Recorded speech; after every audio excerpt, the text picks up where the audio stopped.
तीन बहनों की लालची भाभी। करिश्मा, रेशमा और मनीषा तीन बहनें हैं। उनका एक भाई भी है, मयंक। मयंक अपनी बहनों को बहुत प्यार करता है, लेकिन मयंक की पत्नी सविता इस मामले में मयंक से बिल्कुल ही अलग है। वो अपनी ननदों का जितना बुरा कर सकती है उतना बुरा करती ही रहती है और अपनी ननदों पर हुक्म भी चलाती है।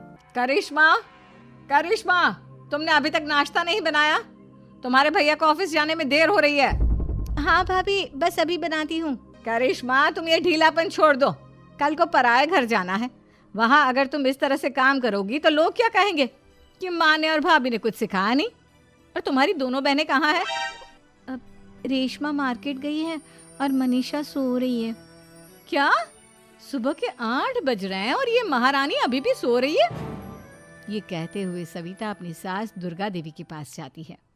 माँ जी, देख रही हो अपनी बेटियों के तौर तरीके? क्या हुआ बहू, सुबह सुबह क्या कर दिया मेरी बेटियों ने? अरे एक तो अभी अभी उठकर किचन में गई है, दूसरी सुबह सुबह बाहर चली गई और तीसरी अभी तक सो रही है। क्या करूं मैं इन तीनों का? मैं तो परेशान हो गई हूँ।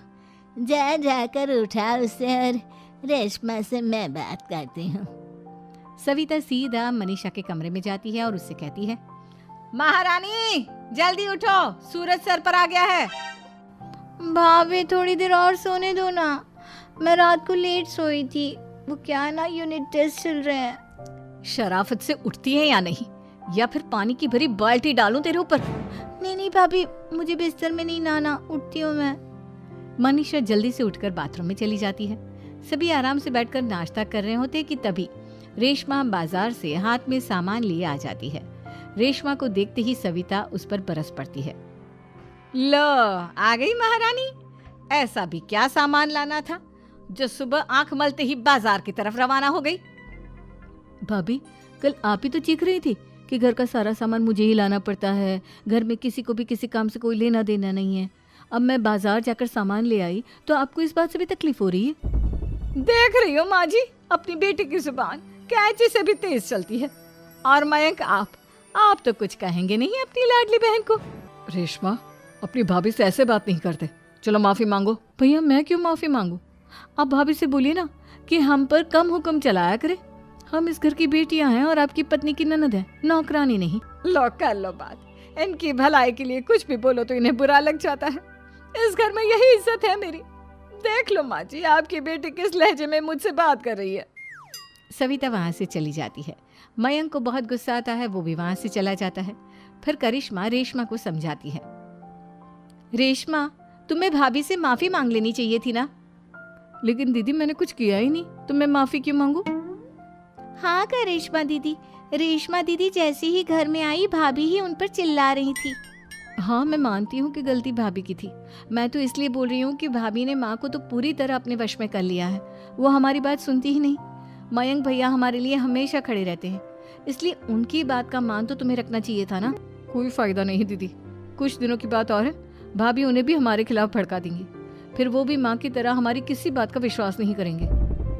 इसी तरह सविता अपनी तीनों ननदों को किसी न किसी बात पर परेशान करती रहती थी। एक दिन मयंक अपनी तीनों बहनों के लिए गिफ्ट लाया। क्या रेशमा, ये तुम्हारे लिए हार का सेट। रेशमा, तुम्हारे लिए सुंदर सी ड्रेस। और मनीषा, तुम्हें किताबें पसंद है ना, तुम्हारे लिए किताबें लाया हूँ। थैंक यू भैया। थैंक यू भैया। थैंक यू भैया। करिश्मा, तुम्हारा नेकलेस कितना सुंदर है। ये भैया कहाँ से ले आए होंगे? मैंने भैया को 3 दिन पहले फोन पर ये डिजाइन दिखाया था और आज भैया ये ले आए। सविता तो अपनी ननदों के गिफ्ट्स देखकर जल गई और करिश्मा का नेकलेस तो उसे भी बहुत पसंद आया था। अपनी बहनों के लिए कितना अच्छा नेकलेस लेकर आए हैं, मुझे कभी कोई गिफ्ट नहीं दिया। मैं आज ही ये हार चुरा लूंगी। रात में सविता करिश्मा का हार चुरा लेती है और इसी तरह उसे अपनी ननदों की जो भी चीज़ अच्छी लगती वो उसे मांगती नहीं, बल्कि रात के अंधेरे में चुरा लेती। इसी तरह दिन बीतते गए और सविता ने मयंक के दिल में भी उसकी बहनों के लिए नफरत पैदा कर दी। एक दिन मयंक ने करिश्मा और रेशमा के लिए रिश्ता देखा और ये बात उसने घर में सबको बताई। माँ, करिश्मा और रेशमा के लिए बहुत अच्छा रिश्ता आया है। वो लोग कल इन्हें देखने आ रहे हैं। आप और सविता मिलकर सारी तैयारी कर लेना। ये सुनकर करिश्मा और रेशमा खुश हो जाती हैं, लेकिन सविता सोचती है, अगर इन दोनों बहनों की शादी हो गई तो घर और बाहर का काम कौन करेगा? मनीषा तो एक नंबर की कामचोर है, उससे तो किसी बात की उम्मीद लगाना ही बेकार है। मुझे इस शादी को रोकना होगा। अगले दिन सभी लड़के वालों के स्वागत की तैयारी करने में लगे होते हैं। तभी मयंक अपनी बहनों से आकर कहता है, तैयार हो गई तुम दोनों? देखो दोनों लड़के बहुत अच्छे हैं, मैं कोई कसर नहीं छोड़ना चाहता, इसलिए तुम उनके सामने अच्छे से बिहेव करना और अपनी भाभी से लड़ने मत लग जाना। करिश्मा, तुम वो नेकलेस पहन लो ना जो मैं तुम्हारे लिए लाया था। भैया मैं बहुत देर से वो नेकलेस ढूंढ रही हूँ, लेकिन मुझे मिल ही नहीं रहा। क्या तुमने नेकलेस खो दिया? तुम्हें पता भी है वो कितना महंगा था? तुम कोई काम ढंग से नहीं कर सकती। मयंक गुस्से में वहां से चला जाता है। थोड़ी देर बाद लड़के वाले भी आ जाते हैं। वो दोनों बहनों को पसंद कर लेते हैं और रिश्ता पक्का हो जाता है। लेकिन सविता के दिमाग में तो कुछ और ही खिचड़ी पक रही थी। वो पंडित जी के पास करिश्मा की कुंडली लेकर जाती है और उन्हें पैसे देकर करिश्मा की कुंडली बदलवा देती है। जब लड़के वालों के पास करिश्मा की कुंडली जाती है तो वो दुर्गा को फोन करते हैं। बहन जी, हमने करिश्मा की कुंडली अपने पंडित जी को दिखाई थी। आपकी बेटी की कुंडली नहीं बल्कि दोषों का पिटारा है। देखिए, मैं और मेरे पति इन सब बातों में बहुत विश्वास करते हैं, इसलिए हम आपकी बेटी से अपने बेटे की शादी नहीं करा सकते। इस तरह करिश्मा का रिश्ता टूट जाता है और सभी घर वालों को बहुत दुख होता है। अब कविता सोचती है, चलो करिश्मा का तो रिश्ता टूट गया, अब रेशमा का भी रिश्ता तोड़ना है। क्या करूं? अब सविता आवाज बदलकर किसी अननोन नंबर से रेशमा के होने वाले ससुराल में फोन करती है। हेलो, मैं कौन हूँ कौन नहीं ये आपके लिए जानना ज़रूरी नहीं, बस इतना सुन लो कि रेशमा का 2 साल से किसी के साथ अफेयर चल रहा है। बस रेशमा का रिश्ता तोड़वाने के लिए सविता का इतना कहना काफी था। अब रेशमा का भी रिश्ता टूट गया। मयंक और दुर्गा देवी ने रेशमा को खूब खरी खोटी सुनाई और उससे बार बार उस लड़के के बारे में पूछने लगी।